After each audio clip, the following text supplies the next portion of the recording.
Who is the NBA MVP this year? Nikola Jokic, Joel Embiid, Shai Gilgeous-Alexander. There's three pretty interesting candidates that we get to talk about right now. My guy Swipe is over here. He's been saying some things about the MVP race that I am very curious as to what he's going to share. Is this Bucks fans? Is this Giannis Antetokounmpo erasure? Yes. You didn't even say his name. I didn't. That's Are you correct. kidding me? Yeah, I mean, he's fine. I guess he's third right now. And I want this to be clear. Ryan named a couple non-NBA champions on this list and left out Giannis. So I want it to be known that it wasn't me that did that. Yeah, no, I am certainly not a win connoisseur. That's for sure. I like numbers and like what Jokic has been putting up, what Shai's been putting up, what Embiid's been putting up. Frankly, has been really, really impressive. But we saw some odds shift over the weekend, given the fact that Joel Embiid's missed a couple games. He probably isn't going to make the games played requirement. I guess there's a slight possibility that he does if he gets really healthy really fast. But on Superbook Sports, really interesting to see the odds shift. Nikola Jokic now minus 110, Shai Gilgeous-Alexander plus 250, Giannis at plus 600, Luka plus 600, and Joel Embiid dropping all the way to plus 1,000 because of the games missed. Well, honestly, that's probably still good money. I mean, if you want to just take a future bet, I think that actually is really pretty fair. But here's the thing about where we are right now. Jokic, for me, at this point, is the MVP. But some of this is that Shai Gilgeous-Alexander's played really well. He's dominating. The Thunder are a really high seed in the Western Conference. And I think Shai's been incredible. Shai has been a great playmaker. His scoring has been insane. He's averaging 31 points on the season. It's been really good. He's shooting 54.7% from the field as a guard. And his defense has been incredible. And he's averaging 2.2 steals a game. That's crazy. Like those are best in the NBA kind of numbers right there. From those are like Jordan numbers when he was putting up. Now, obviously not Jordan, but that's what I mean. Like Shai has been in another class as a two-way guard this year. So I think he's very deserving. But let's talk about Embiid for a second. Okay. Embiid has played 33 games this year. Yep. Would you like me to read to you just the top five in Jokic, Embiid, Shai Gilgeous-Alexander, Giannis, and Luka? How many games they played this year so far? Sure. Let's hear it. Okay. Games played. Jokic has played 47 games. Pretty good. Shai Gilgeous played 46 games. Okay. Giannis has played 45 games. Yep. Luka's played 40 games. Okay.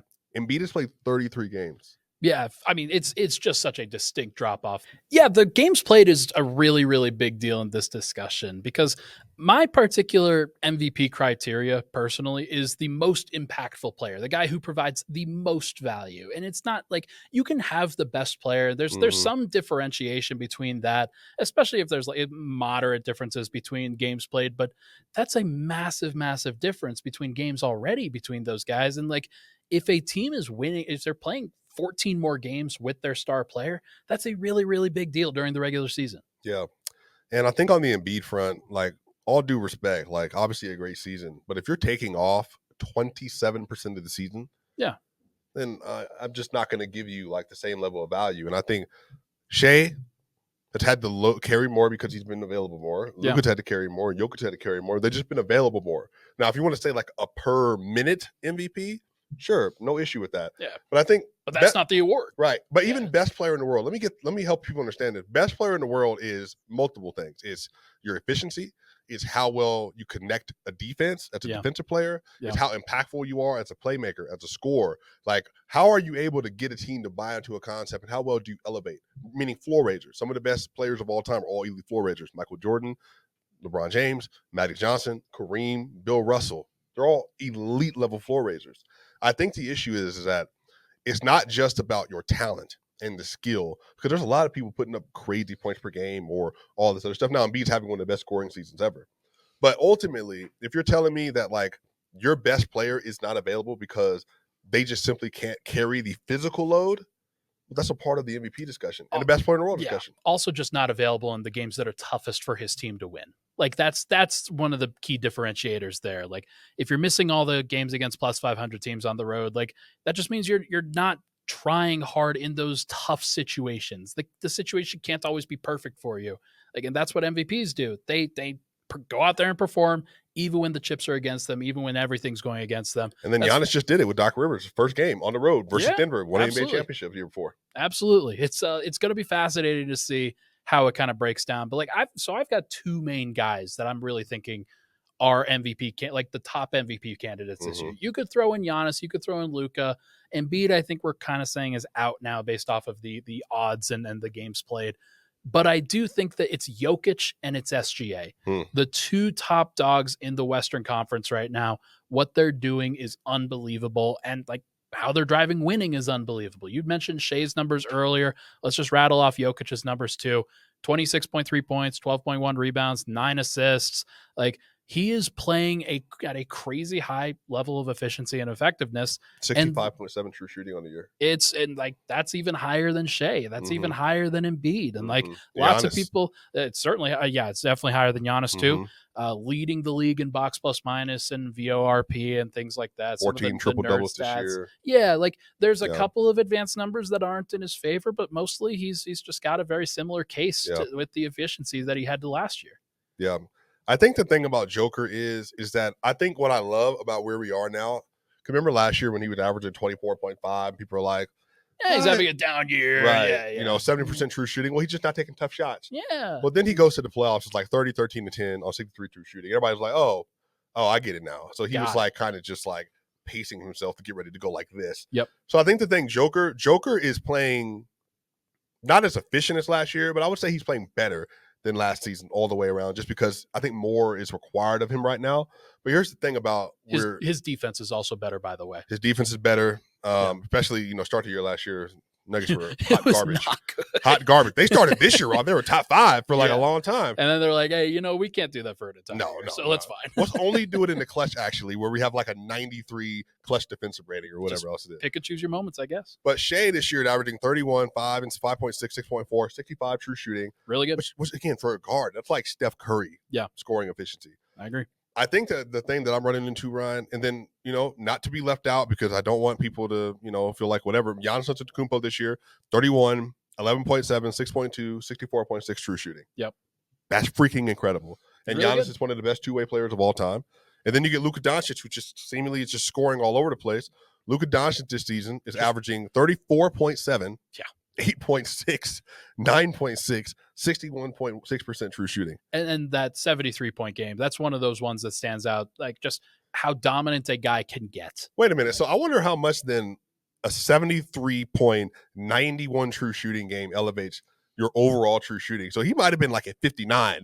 And then one game. Yeah, I mean, maybe like 1%. I'm gonna say it's just like, well, that's insane. Certainly got like that point per game average certainly went up by a couple points because of that game. But at 34.7 points per game, again, the league is obviously in a scoring place that's never been before. Obviously, sure. But Luka's still one of the best scorers of all time. Oh, there's no playoffs doubt or regular season. Yeah, like he's going to rise his level. That's one of the things that about him specifically is that when the going gets tough, he's going to play his best. He's going to really grind for it, and like he can carry that load that some of these other superstars are.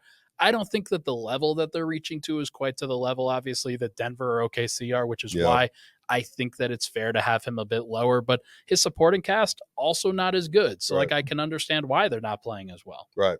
So if you had to rank your 5 MVP favorites right now, who would they be in order? MVP favorites, I think that's a good distinction there.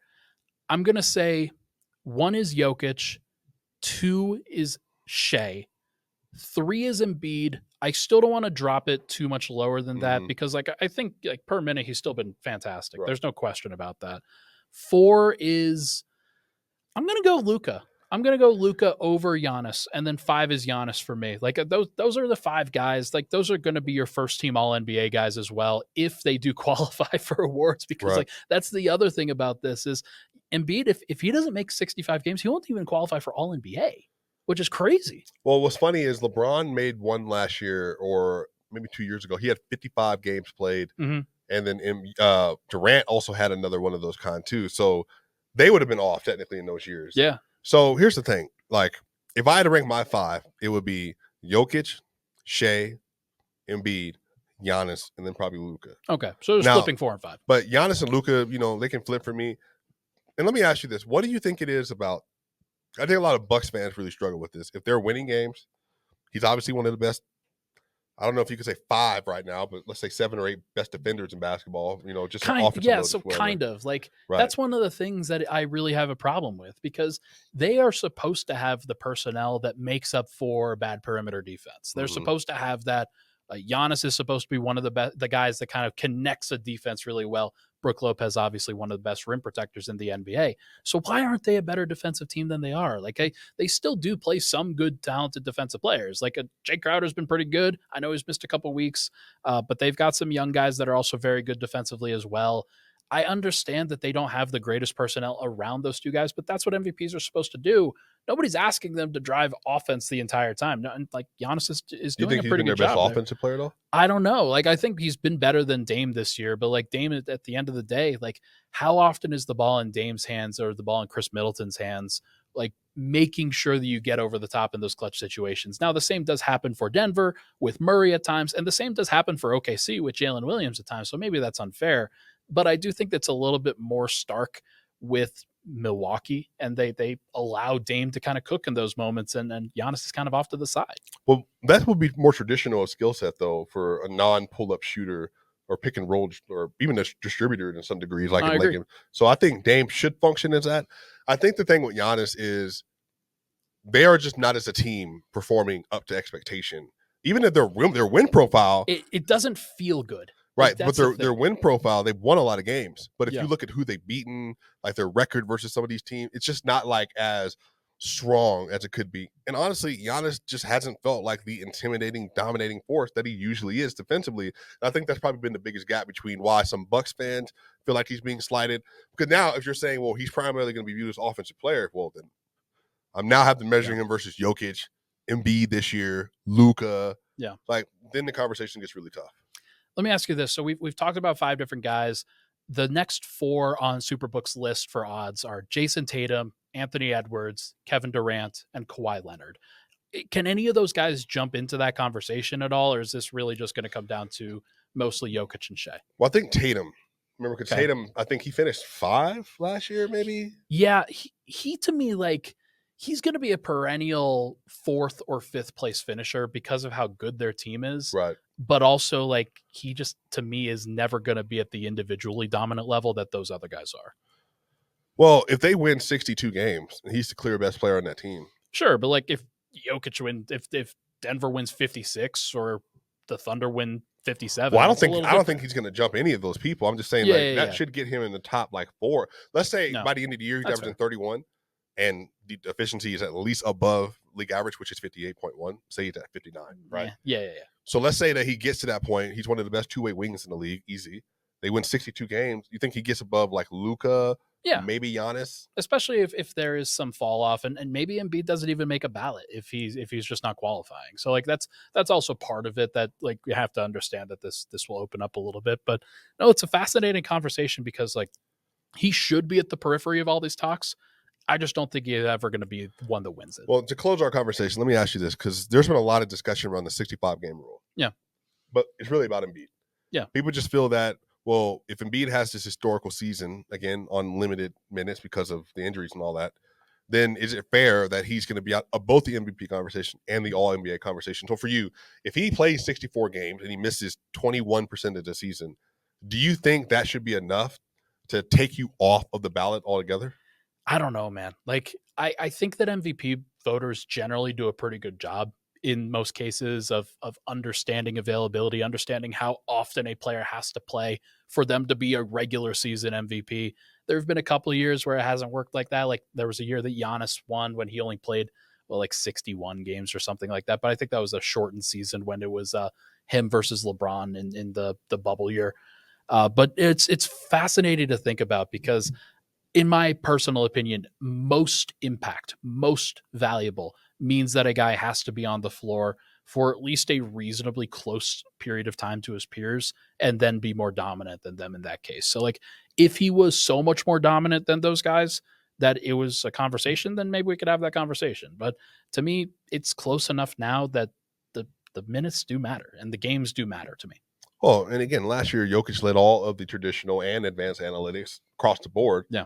And had the games played argument. Yeah. And lost. Yeah. So, it was a lot of other stuff working against Joker that year, not going to lie. So maybe it's a bad example. But like, look, I do agree with you that Sixers fans will probably feel some kind of way about it. And I understand like if it's 63 or 64, then like it might feel like a slight to you. But most important thing is that most of these other guys are going to play 75, 76, 77 games. It just does matter. The gap does matter. Right.